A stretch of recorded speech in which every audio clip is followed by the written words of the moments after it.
Sir ఏదో సామాజిక వర్గాల వారీగా ఏదో బీసీకి నేను ఈరోజు టికెట్ ఇచ్చాను అని చెప్పి అంటున్న జగన్మోహన్ రెడ్డి గారు ఏదో సాధికారత సభలు అవి పెట్టుకున్నారు తప్ప ప్రజల నుంచి ఎలాంటి స్పందన లేకపోయినా కూడా ఈరోజు మంగళగిరి నియోజకవర్గంలో గెలవకపోయినా కూడా అనేక సంక్షేమ కార్యక్రమాల ద్వారా ప్రజలకు చేరువైన లోకేష్ గారికి ఈయన ఎంతవరకు పోటీ ఇస్తారంట? గంజి చిరంజీవి గారు ఎంతవరకు పోటీ ఇస్తారు?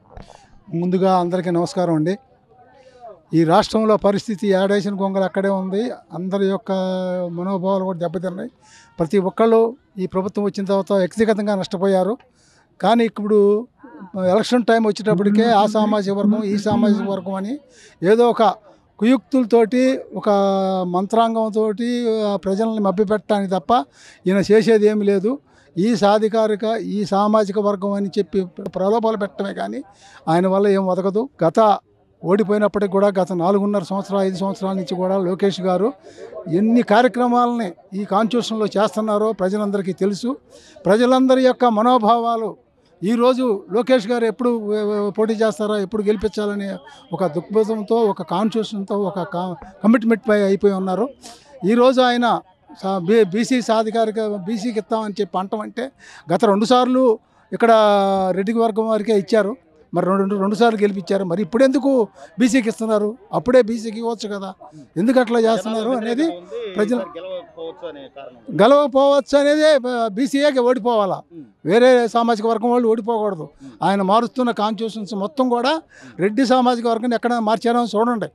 మనం కూడా ఆలోచించాలి ఒకసారి. ఎక్కడ ఎందుకు మారుస్తున్నాడు, ఎక్కడ ఎందుకు పెడుతున్నాడు అనేది మనం వ్యక్తిగతంగా కానీ ఒక ఈ లొకేషన్ ప్రాంతంగా కానీ చూసుకుంటే బీసీలందరినీ ఆయన వేరు చేసేసి బీసీలని నాశనం చేసి ఇంత చిన్న విషయాన్ని ఆలోచించకుండా గతంలో ఇదే తెలుగుదేశం పార్టీకి పనిచేసిన గంజి చిరంజీవి గారు అలా ఎలా మాయలో పడ్డారంటారు? లేకపోతే ఇప్పుడున్న స్థానిక ఎమ్మెల్యేలే చెప్తున్నారు మమ్మల్ని ఓడిపోయే స్థానాల్లో పెడుతున్నారు, గెలిచే స్థానాల్లో వాళ్ళ సామాజిక వర్గాలు పెట్టుకుంటున్నారని సాక్షాత్తు వైఎస్ఆర్సీపీకి సంబంధించిన వాళ్ళు చెప్తున్నా కూడా అని ఇంకా తెలుసుకోలేకపోతున్నారంటారా? చిరంజీవి గారు మరి ఎందుకు ఆయన మాయలో పడ్డాడో మరి ఎందుకు ఆయన ఇదేడో తెలియదండి. వ్యక్తిగతంగా అతను దెబ్బతింటాడు. ఆయన మరి ఎందుకు ఆలోచించట్లేదో తెలియట్లేదు. ఒక విధంగా నేను చెప్పాలంటే ఏమిటంటే చిరంజీవి గారిని బ్లాక్మెయిల్ చేశారండి. బ్లాక్మెయిల్ చేసి ఆయన్ని ఏదో ఒక ఆశ చూపించి నీకు ఆ బిస్కెట్ వేస్తాం నువ్వు రా అన్నట్టుగా ఉంటే చేశారు. ఆయనకి లొంగిపోయాడు.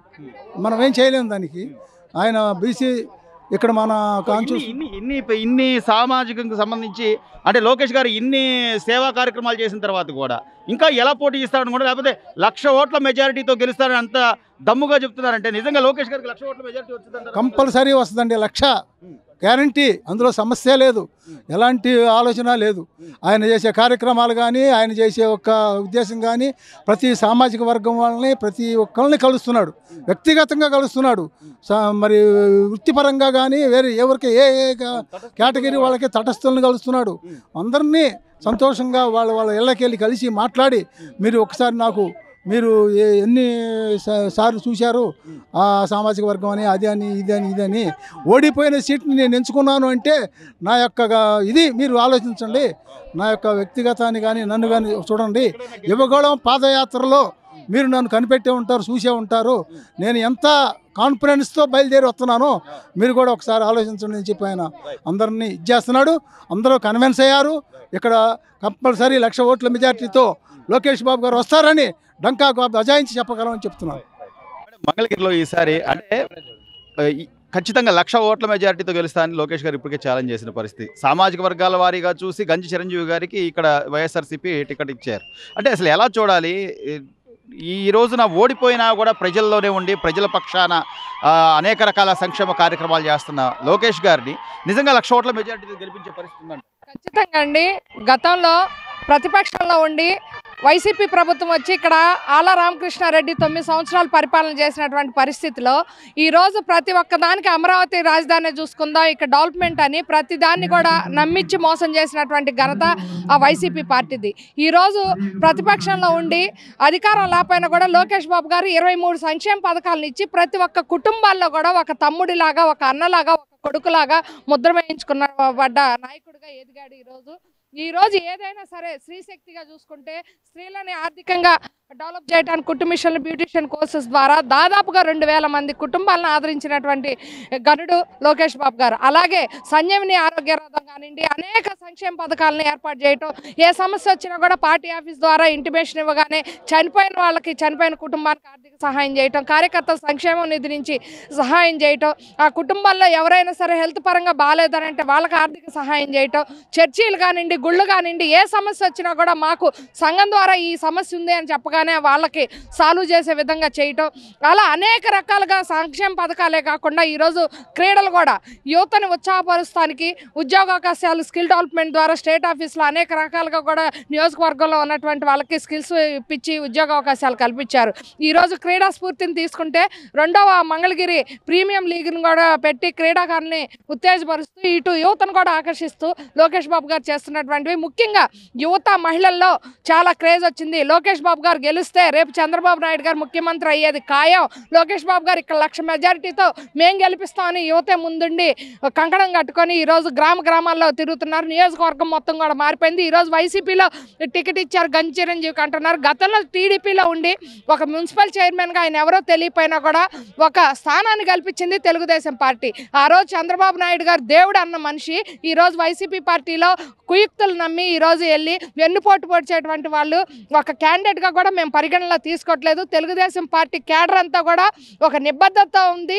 ఏ రోజైతే అమరావతి రాజధానిని వైఎస్ జగన్మోహన్ రెడ్డి మోసం చేశాడో ఆ రోజు నుంచి రైతుల్ని కాపాడటానికి వైసీపీ ప్రభుత్వం ఎవ్వరు కూడా అండగా నిలబడలేదు. ముఖ్యంగా ఈ యాడ్ స్టేషన్లో లోకేష్ బాబు గారు కానీ ప్రతి ఒక్కళ్ళు కూడా ప్రతి కుటుంబాన్ని ఆదరించి గడప గడపకు తిరుగుతూ అనేక సమస్యలను కూడా సాల్వ్ చేసినటువంటి సందర్భాల్లో రాబోయే రోజుల్లో లోకేష్ బాబు గారికి అండగా నిలుస్తారు ఈ మంగళగిరి నియోజకవర్గ ప్రజలు.